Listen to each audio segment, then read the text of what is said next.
Welcome back to our deep dive. Today, we're heading back to San Francisco, 1964. Oh, this is a fascinating one. It really is. Okay. So picture this, right? You're in a kind of dimly lit martial arts studio. There's this tension in the air. You can almost feel it. hmm And you've got Wong Jack Man on one side. He's just arrived from Hong Kong, really represents that deep traditional kung fu. Very rooted. And on the other side, Chris Lee, yeah, all coiled energy, ambition. He's got these revolutionary ideas about martial arts. The contrast between them must have been striking. Wong's stillness versus Lee's visible energy. it's a clash of philosophies right there, isn't it? Almost different eras meeting. Wong's training under Ma Feng. That's Northern Shaolin, Shinji Quan Tai Chi. Serious stuff. Absolutely. It's not just about fighting. It's about discipline, internal energy, chi, that whole body connection. Very precise, very deliberate. And his journey to San Francisco, setting up shop in Chinatown, it really shows how dedicated he was. And then he does something pretty radical for the time, Yeah, he starts teaching anyone who wants to learn. Doesn't matter their background. which, wasn't the norm. Sharing these traditional Chinese arts so openly, that would have definitely ruffled some feathers in the established community. You can imagine. But there was this quiet confidence about Wong, wasn't there? A kind of hidden strength that, well, hinted at what was coming. Definitely. And then you have Bruce Lee hitting Oakland, coming from Seattle. He wasn't just looking to teach, he wanted to completely shake things up. A real disrupt. He basically said traditional kung fu was, well, he used stronger words, but essentially outdated. Nonsense even. Oof, that's bold, especially in that community. Extremely bold. And then there's this story about an open challenge, supposedly made at the Sun Sing Theater. Whether he actually said it like that, or it was just rumor. Doesn't almost matter, does it? Word gets around. Exactly. And it got back to Wong Jack Man. It was like throwing down a gauntlet. So Wong hears this. This kid basically dismissing everything he stands for. What's going through his head? Is it purely about defending Kung Fu's honor? That's the million-dollar question, isn't it? Defending tradition, yeah, that's almost certainly part of it. You can't just let someone call your life's work nonsense. Right. But there are whispers, too. Rumors of maybe a previous incident back in China, an exhibition fight, where things maybe got a little too intense on Wong's part. Ah, interesting. So maybe this was also about showing control, proving something else. Possibly. A way to demonstrate his skill, his mastery, but maybe with more restraint this time? It's hard to say for sure, but whatever the mix of reasons, He responds. he does. Sends a message to Lee, proposes a fight, no rules, at Lee's own place. Wow. Okay, so the stage is set. It's November 64. We're not talking some big public arena. No. It's Lee's school, the Junfang Gung Fu Institute in Oakland. Small place. Who's there? Just a handful of people. Yeah, very few witnesses. Linda Lee, Bruce's wife, who was pregnant at the time, Wong's associate, David Chen, maybe one or two others. That's it. The tension must have been incredible. That small room, these two figures. And the visual contrast again. Wong, likely in a traditional black uniform, symbolizing that heritage. Lee, probably in something more modern, practical workout gear. And this is where the story just explodes into different versions. Completely. There's no single agreed-upon account. Let's start with Team Bruce, essentially Lindley Cadwell's version. Okay, what did she say happened? She described it as fast, decisive. Bruce using Wing Chun, those rapid-fire punches, close range. Yeah, that's his foundation. Right. She said he basically overwhelmed Wong. Wong was backpedaling, stumbled, fell, and eventually, according to her, asked for it to stop. She even mentioned Lee's hands swelling up from hitting Wong's head so much. Exactly. It paints this picture of modern efficiency just dominating traditional style. Swift victory. Okay, but then you read Wong Jack Man's side. He published an account in the Chinese Pacific Weekly. And it's like a different fight entirely. He said it went on way longer, 20, maybe 25 minutes. That's a long time for a fight like that. A very long time. And he claims he offered a hand of friendship first. A handshake before a no-rules fight. Apparently. Which Lee, according to Wong, ignored and just charged in like a wild bull. So Wong positions himself as being on the defensive. Yes, he emphasized that. Said he was trying not to seriously hurt Lee. And crucially, he insisted nobody fell down and nobody asked for mercy. Total contradiction to Linda Lee's account. Was there anyone else who backed up Wong's version, even partially? Well, there's William Chen, another martial artist who was apparently present.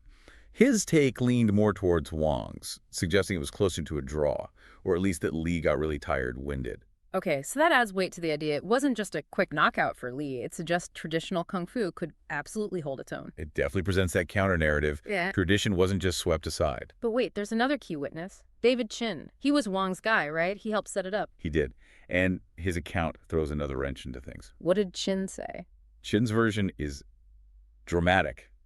He said Lee attacked almost immediately, right during the initial salute or bow, caught Wong completely by surprise. Wow, okay. He described Wong turning, trying to run, actually tripping and falling. Which contradicts Wong's nobody fell claim directly. Directly. And then Lee jumps on him, raining down punches until Chin himself steps in to stop it. Man. So Chin's account makes it sound pretty one-sided in Lee's favor again, but chaotic. Not like the clean Wing Chun victory Linda described. Exactly. It undermines Wong's story about not falling, but it also doesn't quite match Linda's description of a purely technical win. It's messy. So 3 main eyewitness accounts, and they're all significantly different. What do we make of that? It tells you how subjective these things are, right? And how memory, bias, loyalty, it all plays a part. There was clearly spin happening afterwards, too. Lee made comments in Black Belt magazine, didn't he? About defeating some kung fu cat. Yeah, unnamed, but everyone knew who he meant. And Wong, clearly unhappy with how Lee portrayed it, issued a public challenge for a rematch. Which Lee ignored. Which Lee ignored. Interestingly, though, despite all the talk of punches and falls, neither guy seems to have been seriously injured. No broken bones, no hospital visits reported. Which makes you wonder about the more brutal descriptions, doesn't it? Maybe it wasn't quite the beatdown some versions suggest. It certainly adds another layer of uncertainty. We're left with these conflicting stories, myth-building almost immediately. It's hard to pin down the objective truth. So after this really intense, disputed encounter, their lives go in completely different directions. Vastly different. Lee heads towards Hollywood, global superstardom, becoming this icon. We all know that story. But Wong Jack Man. He stays. Stays quiet, relatively speaking. He remains in San Francisco, teaching martial arts for decades. Fort Mason Center, the first Unitarian church in Oakland. Just consistently teaching. And how did his students describe him? Reserved, disciplined. Some use the term monk-like, very focused, quiet intensity, but still maintain that open-door policy, teaching anyone serious about learning. It's quite the contrast to Lee's trajectory. Absolutely. Wong's teaching emphasized things like patience, humility. He'd say kung fu isn't just fighting. It's compassion, wisdom, self-discipline. Very traditional in that sense. And his legacy lived on through his students, people like Rick Wing, Scott Jensen. They continued his lineage after he retired in 2005. It shows the depth of his impact, Yeah. even without the global fame. And later in life, he actually reflected on the fight, which I find fascinating. What did he say? He apparently attributed it to arrogance on both sides. Wow. That's remarkably self-aware, acknowledging his own part in it. It really is. It speaks volumes about his character, I think. Now, for Bruce Lee, this fight, regardless of who won, seems like it was a huge turning point. Oh, massively. It's widely seen as the catalyst for him developing Jeet Kune Do, his own philosophy and approach. Because he was frustrated. Even if he won, maybe it wasn't clean enough or efficient enough for him. That seems to be the consensus. Yep. He felt the limitations of sticking to just one traditional style in a real unpredictable fight. It pushed him. Leading to his famous idea, absorb what is useful, discard what is not. Precisely. Take techniques from boxing, fencing, Wing Chun, whatever worked, and integrate it. Make it adaptable. It was revolutionary thinking. And you can draw a direct line from that philosophy to modern mixed martial arts, can't you? He's often called the godfather of M&A. You absolutely can. His influence on breaking down stylistic barriers was immense. That fight, that experience against Wong, directly fueled that innovation. It's strange, though, how this relatively small, private fight became such a big thing in pop culture, often getting distorted. So totally fictionalized. Yeah. Movies like Birth of the Dragon or Dragon, the Bruce Lee story. Yeah. They take huge liberties. Birth of the Dragon had Wong as a Shaolin monk teaming up with Lee against the mob or something. Yeah, complete fantasy. It just shows how myths get built, especially around someone as iconic as Lee. People want a simple, dramatic story. So let's bust a few myths right here. Wong Jack Man was not a monk. Definitely not a monk. Just a dedicated master. And a popular idea that the fight was because Lee was teaching non-Chinese students. Wong himself disputed that. And as we said, Wong taught people of all backgrounds too. Scott Jensen, one of Wong's senior students, believes Wong's motivation was more tied to that alleged earlier incident back in China. Seems more plausible, maybe? What about the illegal cufflinks theory? That Wong wore metal bracelets or something. Sounds dramatic, but there's really no solid evidence for that. Seems like another piece of fight lore. And the biggest myth, perhaps, is that there was a clear winner. Exactly. Based on the conflicting accounts, the lack of serious injury, it's inconclusive. Neither man was defeated in the sense that it stopped their martial arts journey. So, reflecting on Wong's later comment about arrogance on both sides, it really paints a picture of two proud, highly skilled young men testing each other.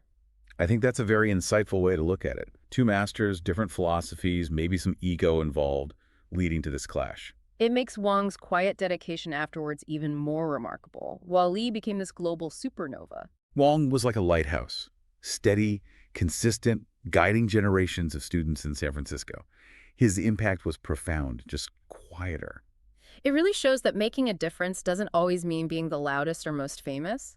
His willingness just to show up, to face Lee in Lee's own school, that took courage. Absolutely. Regardless of the outcome, he stood his ground for what he believed in. So why are we still talking about this fight, 60 years later? What's the enduring fascination? I think it's because it represents so much. Tradition versus modernity, East versus West, in a way. Ego versus humility. It's a perfect storm of martial arts drama. And the fact that we don't have a clear answer, that fuels it, doesn't it? The who would really win question keeps getting asked because it was never definitively settled. Precisely. The ambiguity is maybe the key. It allows everyone to project their own ideas onto it, to keep debating. It really does. So even with all the conflicting stories, the myths, that fight was undeniably a pivotal moment for both Wong Jack Man and Bruce Lee. It changed their paths forever. In such different ways, too. And when you look at those paths, those narratives, it really makes you think about martial arts itself, how it evolves, that tension between tradition and innovation.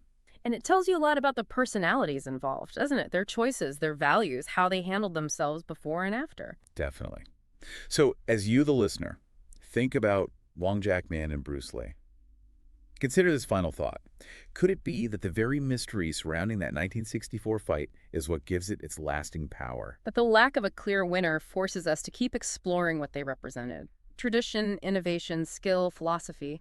Maybe digging deeper into their own teachings is the real way to understand the legacy of that enigmatic clash.